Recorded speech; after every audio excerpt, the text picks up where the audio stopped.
Madridistas, muy contento con la victoria de hoy, vamos a cuarto. Muchas gracias siempre por el apoyo y a por más. ¡A la Madrid!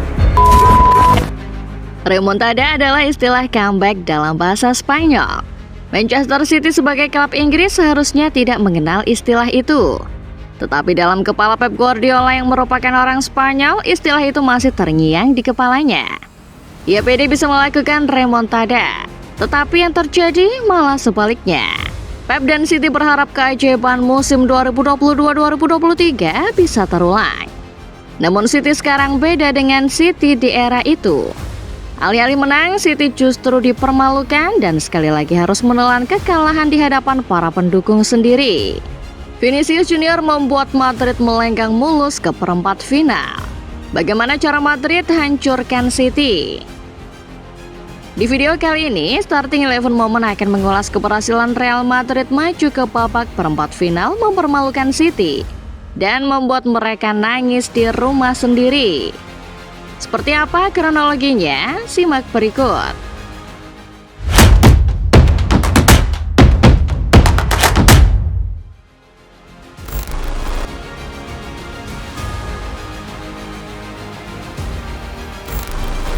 Laga antara Real Madrid versus Manchester City sejatinya sudah tamat bahkan sejak leg pertama dimainkan. Pada awalnya banyak yang mengira pertemuan antara Los Blancos dan The Citizen akan berjalan ketat. Terlebih di fase Liga kemarin, City sudah pernah menaklukkan tim ibu kota Spanyol di Bernabeu. Tapi alih-alih berjalan sengit, kenyataannya ternyata justru jauh dari ekspektasi. City yang kembali bertindak sebagai tim tamu malah kena bantai 3 gol tanpa balas. Tidak ada perlawanan berarti, tidak ada tensi tinggi, tidak ada adu taktik. Semuanya terasa seperti pertandingan yang sudah berat sebelah sejak awal. Semua gol di laga itu merupakan hasil kreasi Fede Valverde. Malam itu adalah malam spesial buat pemain asal Uruguay. Pasalnya hat-trick ke gawang City merupakan hat-trick pertama sepanjang karirnya. Ia jelas tak menyangka kalau catatan spesial itu akan terlahir di laga seketat melawan City. City di sisi lain tampak tak memperlihatkan gairah. Pep Guardiola tampak salah membaca arah permainan dan tak bisa merespon ketika pasukan Alvaro Arbeloa menghantam sejak awal. Hasilnya pijakan City di tangga menuju final harus sirna. Wakil Inggris itu harus rela membiarkan Madrid langkahkan satu kakinya menuju perempat final.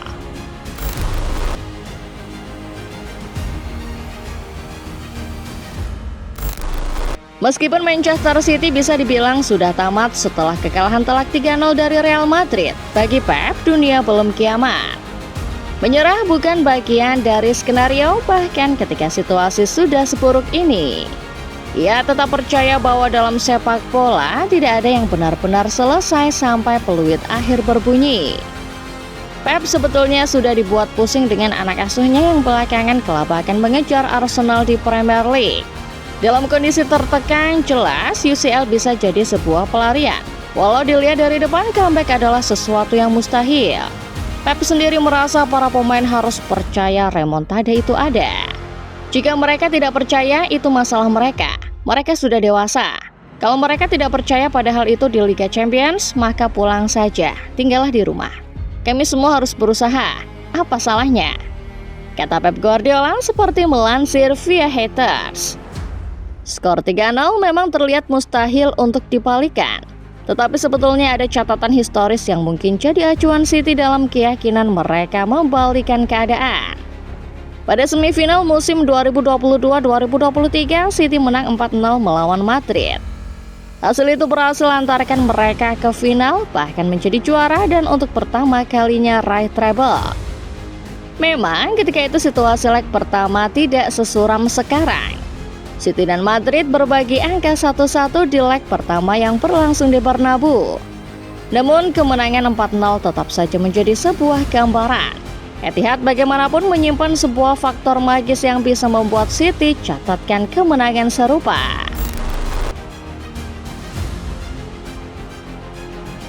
Misi membalikan keadaan dari skor 3-0 adalah sebuah misi mustahil. Sebagian atau bahkan banyak orang meyakini hal itu. Manchester City dan Pep Guardiola tentu saja berusaha meyakini bahwa comeback itu mungkin. Namun ketika pertandingan berjalan, misi yang terlihat mustahil itu justru terlihat semakin mustahil buat City. Pep dari awal menegaskan kalau timnya akan bermain ultra ofensif, berusaha mencuri gol sejak menit-menit awal. Namun tidak efektifnya lini serang membuat keran gol City kembali macet. Ini adalah masalah utama City sepanjang musim 2025-2026. Tak berhenti sampai di sana, City harus kehilangan satu orang pemainnya. Bernardo Silva kedapatan menyentuh bola dengan bagian sikunya di menit ke-20. Melalui VAR, wasit pun mengonfirmasi kalau tindakan Bernardo layak membuatnya diganjar kartu merah. Tanpa ampun, kartu itu meluncur dari saku wasit. Vinicius yang menjadi algojo kali ini tak menyia-nyiakan kesempatan untuk bobol gawang Donnarumma. City tahu ketinggalan 4 gol membuat posisi mereka semakin di ujung tanduk. 3 gol saja sulit, apalagi 4 gol. Asa sebetulnya sempat hadir lewat gol Erling Haaland pada menit ke-41. Tetapi kan City untuk bisa lolos ke babak perempat final tampak sudah sirna. Mereka tertinggal agregat sangat jauh dan dipaksa main dengan 10 orang.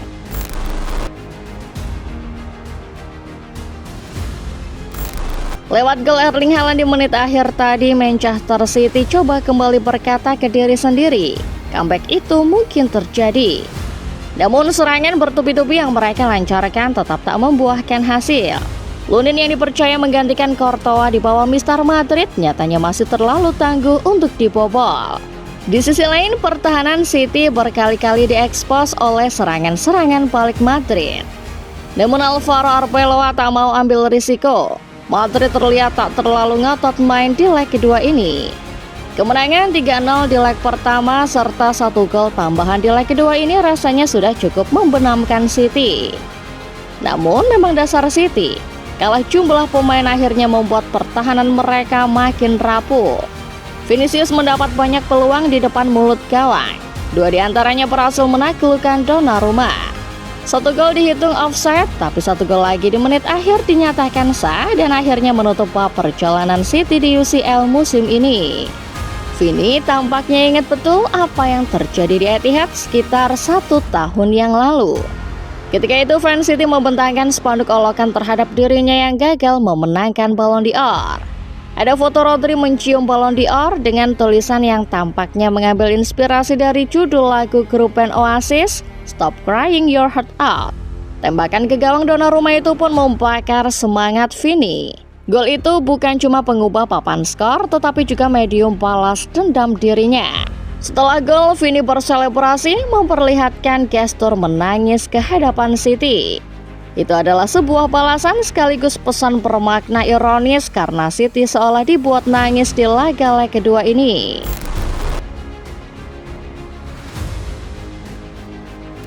Real Madrid versus Manchester City awalnya terasa seperti sebuah ujian berat buat Madrid.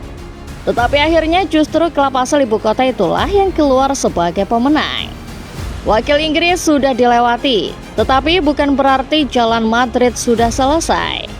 Setelah ini lawan-lawan berat sudah menanti sang raja di jalan menuju final.